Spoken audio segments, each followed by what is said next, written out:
Sən mən bilirəm mən səndən necə danışacağam. Sən mənlə danışmaq tərzi bilmirsən, mən səndən bilirəm necə danışmırsan. Narahat olma. İlişməmisən. Susluq elə bildik bombasan. Hə, can gözəlimdir. Hayal et, gəlmə olduq elə. Hayal et. Bir kare daha bir de gözləyirəm. Bir də işlərim var. Onlar həll edib eləyəcəm. Canlı paylaşım. Deyə bilmirəm də mən Amerikada yaşamamışam axı. Əti tökülən basa bilər bayra. 3x bas, bayra. 3x bas, bayra. 3x bas, bayra. 3x bas, bayra. Canım mənim, sən heç kəs burada zorla tutmuyor. Hayıfdır sənin o ətin. Tökülməsin bu canlı yayımlarımızda. Gözəlimdir. Tökülməsin. Acı qürübə.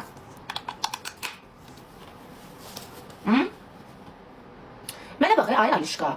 Sən məndə bir dənə qəşəng yazışman var, balam. Sən deməli orada deyirsən ki, pullara ölüm, kişilər, bu nədir, nəyləri təbliğ edirsiniz? Sən bir dənə tığ oluver, rız. Ona nə demirsən, yalvarmışsan, dur gəl Amerikaya, tatu eləyək səni zat. Sevirmişsən, nə əməlli başlı? Bu necə oldu? Nətər oldu sən kişiyə vuruldu? Alişka, gözəlim, buradasan, bilək. Yalvarış mesajlarım məni məndən alır. Mən vallahi heç sevgilimdən elə gözəl mesajlar ala bilməmişəm. Mən də deyirəm bu Alişka niyə bu bəzi qadınların, tək ayaq üstə duran qadınların düşmənidir? Bu meyli tırınslaraymış. Gözəlimdir. Yazışmaqları məndən aldı. O deyirsən, elə mənim uşağına səhifə açın söyün. İndi sən o səhifəni aç, gör o sənin yazışmaqları bu bacı necə rekordlar kitabına yazacaq. Süni intellektə yalvarırdı mənə. Elə mənim uşağı üçün səhifə düzəlt. Sən narahat olma. Gözəlim. Gözəlim. Sən heç narahat olma. Mənə baxın, mən bilsən kimlər yazır? My Global çox sağ. Mən bilsən kimlər yazır? Aliş.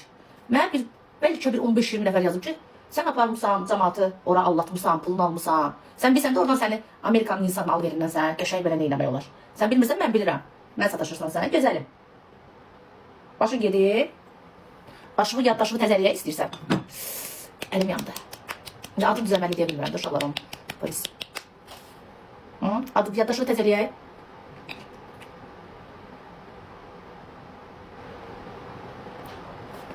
Ay bir nəfər.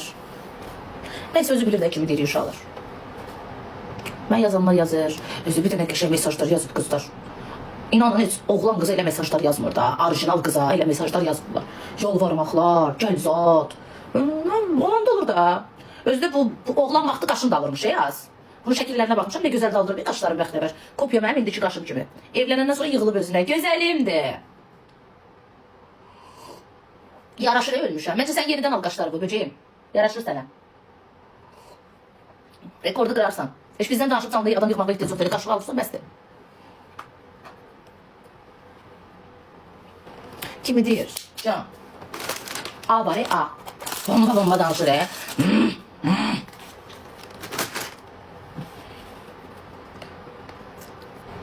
Yaxşı, tanınız da.